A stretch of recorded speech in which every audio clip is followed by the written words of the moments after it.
Welcome to Real World Peaceful Parenting, a podcast for parents that are tired of yelling, threatening, and punishing their kids. Join mom and master certified parent coach Lisa Smith as she gives you actionable, step-by-step strategies that'll help you transform your household from chaos to cooperation. Let's dive in. Welcome to today's episode. I am so energized to be with you here today. I want to share a story with you from many years ago, back when I was first transitioning to peaceful parenting.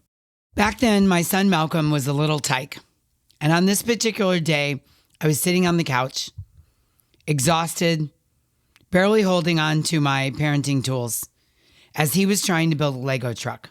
It was one of those days where I was questioning everything. My ability to parent, my patience, my composure, white knuckling, keeping it all together. You know these days, right? When parenting feels like a never ending marathon and you're running on empty with the get fuel soon light blinking at you. And on this particular day, out of nowhere, I heard Malcolm say clear as day, "It's okay, Mommy. I know you're having a tough time." I froze. He was mimicking the exact words and the exact tone I had used with him just the day before when he got frustrated because his Lego truck kept falling apart. In that moment, when I heard his voice, my heart swelled and tears pricked the corners of my eyes. Because he wasn't just repeating my words. You see, he was modeling the kindness and encouragement I tried so hard to show him, even when I felt like I was falling short myself. This moment transformed my understanding of parenting completely. And I want to share some real insights, light bulb moments, and ahas with you today. But before I share, I want to ask you a question. Who was your child's first teacher? Take a moment and really think about it. Was it that amazing preschool teacher? Was it their kindergarten teacher? Maybe it was a coach or mentor. Well, it's kind of a trick question because the truth is you are your child's first teacher. Yes, you. And you've been teaching them since the day they were born. You see, back then, like so many parents, I was caught up in the cycle of punishments and timeouts, believing that was how I needed to fix Malcolm's behavior. I thought being a good parent was having a consequence for every single action that wasn't in line or going well. But right there in that simple moment with Legos, everything shifted. Malcolm wasn't learning from my punishments or timeouts. He was learning from my modeling. He was mirroring back the very compassion and understanding I had shown him. In that moment, I realized the connection wasn't just a nice to have. It was the foundation of teaching and guiding our children. Here's what I want you to do. I want you to take a moment right now and think about a time when your child mirrored your words or actions back to you. What did that feel like?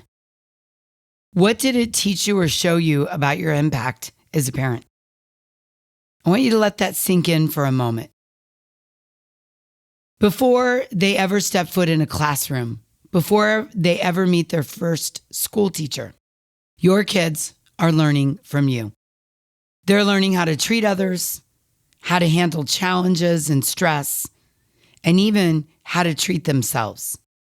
Your words, your actions, your tone, all of it shapes the way they see the world and their place in it. So right now, I want to invite you to take out your phone or grab a piece of paper, as long as you're not driving, and write down 3 words or phrases you've heard your child or your kids use recently that you know came directly from you. Were they words of encouragement, words of frustration, words of love, words of leadership? Now, here's something crucial I've learned both as a parent and a parent coach over the last 16 years. When we think about teaching our children, the obvious things come to mind first, right? Teaching them how to ride a bike, tie their shoes, use a fork, get dressed. Those tangible life skills we consciously pass on. But there's a deeper layer of teaching happening every single day. Every day, in countless small moments, our children are absorbing things like how we handle stress and emotions like anger and disappointment, how we regulate ourselves after a storm, our ways of expressing joy and excitement, our approach to challenges and problems, our spending patterns and financial habits, how we interact with others, how we resolve conflict, our approach to responsibilities, our empathy towards others, our prejudices and stereotypes, our self-esteem and confidence, our traditions and beliefs. Every day, in countless small moments, our children are absorbing how we handle mistakes, how we repair and recover after messing up and losing our cool, and how we manage relationships. Yeah? And going even deeper, there are profound truths about what our children learn from the environment we create. These are the lessons that shape who they become. Because here's what I know. If children live with criticism, they learn to condemn. If kids live with hostility, they learn to fight. If kids live with encouragement, they learn confidence. If kids live with shame, they learn to feel guilty. If children live with acceptance, they learn to love. If children live with honesty, they learn truthfulness. If children live with approval, they learn to like themselves. If children learn with ridicule, they learn to be shy. I remember thinking back when Malcolm was little and I was in the heyday of my dominant parenting. Something like, it's not my job to be the kind, encouraging, empathetic kindergarten teacher. No, I have to be the principal or the dean. I have to be the enforcer so that he turns out well. And my thoughts were like, if I don't punish bad behavior, how will he learn? Can you relate to this? Is this a thought or a worry of yours as you listen to this podcast week in and week out? Well, the truth is, what I discovered was actually the opposite of what I feared. When we focus on connection rather than correction, when we guide rather than punish, I know without a doubt that our children not only learn better, they develop the emotional intelligence and resilience they need for life. Let me repeat that again because I think it's too important to skip over. When we focus on connection rather than correction, when we guide rather than punish, our children not only learn better, but it is proven, this is not just the world according to Lisa Smith, it is proven that they develop the emotional intelligence and resiliency they need for life. Yeah? Okay. I want to do an exercise together. I want you to take a moment and reflect. What are 1 to 2 things you want to be intentional about teaching your kids? And just as importantly, what do you want to make sure you're not teaching them? That's a good question, isn't it? I ask that because I want to share something personal with you. In my early parenting journey with Malcolm, I wasn't always clear about what I wanted to teach him, but I was crystal clear about what I didn't want to teach him. And that clarity became like a beacon guiding my parenting decisions. I knew the generational cycles I wanted to break and the patterns I didn't want to repeat. I knew the ways I didn't want him to suffer or doubt himself. I knew with absolute certainty that I didn't want him to hate his body or constantly question his appearance. I knew that I wanted him to know he was worthy because he existed, not because he performed or had good behavior or got great grades. I wanted him to know that my love was unconditional. And here's the thing. Sometimes knowing what you don't want to pass on to your children is just as powerful and maybe even more powerful than knowing what you do want to teach them.